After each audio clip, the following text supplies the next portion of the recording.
Cordial saludo y bienvenidos a nuestra presentación que trata acerca de las temáticas mencionadas en la unidad número 3 y número 4 del programa de psicología virtual, específicamente en la materia de pensamiento lógico matemático.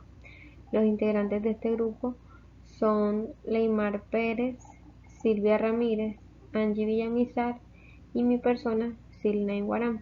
A continuación, daremos la explicación teórica de algunas temáticas importantes con sus respectivos ejemplos.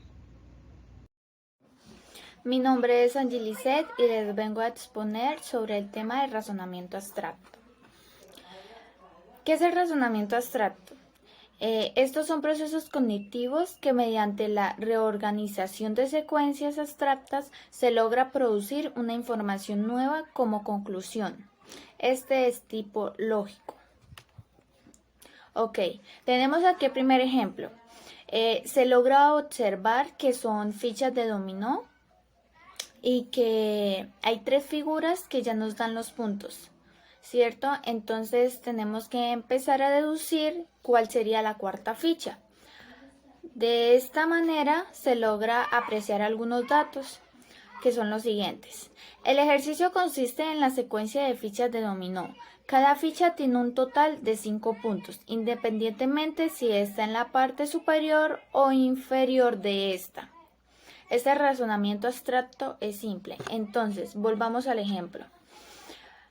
Si logramos contar la primera figura, tiene 5 puntos. La segunda figura en el lado izquierdo tiene 4 puntos y en el lado derecho 1 punto, lo que nos da un total de 5. Entonces, podemos deducir que la cuarta ficha es la número B, que tiene 2 puntos en la parte izquierda y 3 puntos en la parte derecha. Ahora, en los razonamientos abstractos es común encontrar figuras y números tales que los denominan como conceptos abstractos, ya que nos brindan información sin necesidad de haber palabras de por medio. Siguiente ejemplo. Podemos encontrar en la primera figura unos círculos con líneas tanto verticales como horizontales. En la segunda figura podemos observar el mismo círculo, pero ahora solamente la línea vertical.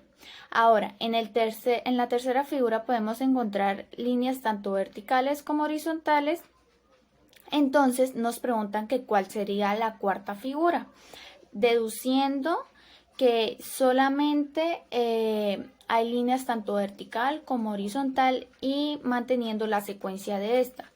Entonces podemos deducir que es la figura C, ya que de la segunda figura se omitió la línea horizontal y así se establece la secuencia. Muchas gracias. Hola, buenas, mi nombre es Silvia Ramírez y el día de hoy vengo a hablar sobre el método científico, tanto en el razonamiento inductivo como deductivo, ¿vale? Vamos a empezar por las diferencias que tienen estos dos. ¿En qué se diferencian ellos? En que el razonamiento inductivo va de lo particular a lo general y el razonamiento deductivo va de lo general a lo particular.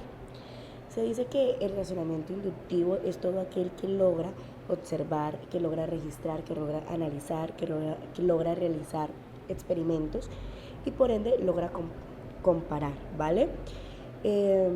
Todos los razonamientos inductivos son todos aquellos los cuales hace suposiciones, no se basa como tal en algo verdadero. Esta respuesta puede ser ya sea verdadera o falsa. No hace como tal una prueba que sea totalmente sustentable. Llevándolo así, tenemos un ejemplo, el cual es las estudiantes de pedagogía que se han observado hasta ahora son todas del sexo femenino. Por ende quiere decir que probablemente todas las estudiantes de pedagogía son mujeres. Pero ¿qué pasa si agregamos que en un momento de la clase llega y se ve un estudiante hombre? Eso tendría que ser, ahí vamos en donde se dice que el razonamiento inductivo puede ser verdadero o falso. Ahora pasamos al razonamiento deductivo. El razonamiento deductivo es todo aquel que se basa en leyes para basar su análisis. Es todo aquel que se basa en la observación, en la suposición y en la verificación. Por ende, es un razonamiento el cual es totalmente comprobable. Un ejemplo de ellos puede ser: el gato de mi vecina murió por viejo. Esta afirmación, la afirmación que podamos dar respecto a este es que todos los gatos mueren por ser seres vivos. Entonces podemos decir que básicamente todos los seres vivos son mortales. Quiere decir que nuestra deducción, nuestro razonamiento deductivo fue comprobado totalmente, dando la explicación de que todos los seres vivos por ende son mortales. Hola, les habla Leymar Pérez, estudiante de Psicología del segundo semestre. Con relación a esta presentación que trata sobre los silogismos categóricos, que es la forma estándar del silogismo categórico que voy a presentar. Para ello es importante conocer que un silogismo se compone de varias proposiciones, pero un silogismo de forma estándar se compone en 3 proposiciones, donde su estructura debe llevar una premisa mayor, que es la parte que contiene la proposición de término mayor y por ende debe aparecer en la conclusión.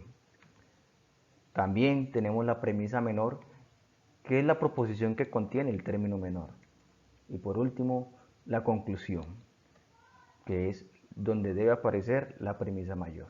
Es importante, cuando uno va a identificar un silogismo de forma estándar, empezar con la conclusión. Por ejemplo, si yo digo, ningún héroe es cobarde, son cobardes algunos soldados, por lo tanto, algunos soldados no son héroes, estoy leyendo un silogismo con forma estándar. ¿Por qué? Porque si yo puedo identificar en la conclusión, ¿sí?, el término héroes que aparece en la primera proposición, que lo estoy subrayando, significa que es el término mayor porque me está apareciendo en la conclusión, ¿sí? Y el término soldados viene siendo el término menor, ¿sí? Para concluir, en este caso, que algunos soldados, ¿sí?, no son héroes. En este sentido, los términos mayor y el término menor en forma de silogismo aparecen en la conclusión, ¿sí? Quiere decir que sí cumplimos con la estructura. Ahora, pasemos a otro ejemplo. Si yo digo, ningún barco de guerra es un navío comercial. Así, ningún submarino nuclear es un navío comercial, puesto que todos los submarinos nucleares son barcos de guerra. ¿Qué podemos identificar en este sentido? Lo primero es tratar de identificar la premisa mayor, ¿sí? Y decir, o el término, la premisa mayor, que es el barco de guerra, como lo estoy subrayando aquí, ¿sí? Como segundo, voy a identificar entonces el segundo término. Me voy hacia la segunda proposición. La segunda proposición empieza, vamos a subrayarlo con color verde, desde ningún submarino nuclear es un navío comercial hasta la coma. ¿Ves? Entonces, el segundo término es submarino nuclear, que lo estoy subrayando con verde, para dejar el puesto que viene siendo ya el conector, ¿sí?, de las dos premisas y arrojarme una conclusión y decirme que todos los submarinos nucleares son barcos de guerra. Aquí podemos evidenciar que se mantiene la estructura, donde barcos de guerra viene siendo la premisa mayor y aparece en la conclusión. En este sentido, podemos observar aquí de forma detallada cómo se puede evidenciar. Muchas gracias por su tiempo. Hasta pronto. Finalmente, la temática que se va a tratar en esta presentación es la validez de un argumento, prueba formal de validez, método semántico y método sintáctico.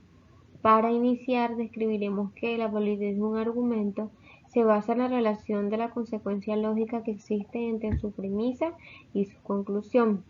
Aparte de esto, como prueba formal de validez se encuentra principalmente el método semántico, el cual usa las tablas de la verdad para saber el valor de la verdad de una conclusión, ya que un argumento válido tiene como consecuencia lógica una conclusión verdadera a raíz de sus premisas, por lo que si las premisas son verdaderas, las conclusiones no pueden ser falsas. Así el argumento deductivo será válido. Además, acá ponemos en práctica la inferencia lógica, en donde un argumento es válido cuando existe una deducción de la conclusión a partir de las premisas. Entonces, para comprender mejor las temáticas que he mencionado, está un ejemplo. O estás vivo o estás muerto. No estás muerto, por lo tanto estás vivo. P, estás vivo, Q, o estás muerto. O P o Q. No P, por lo tanto Q.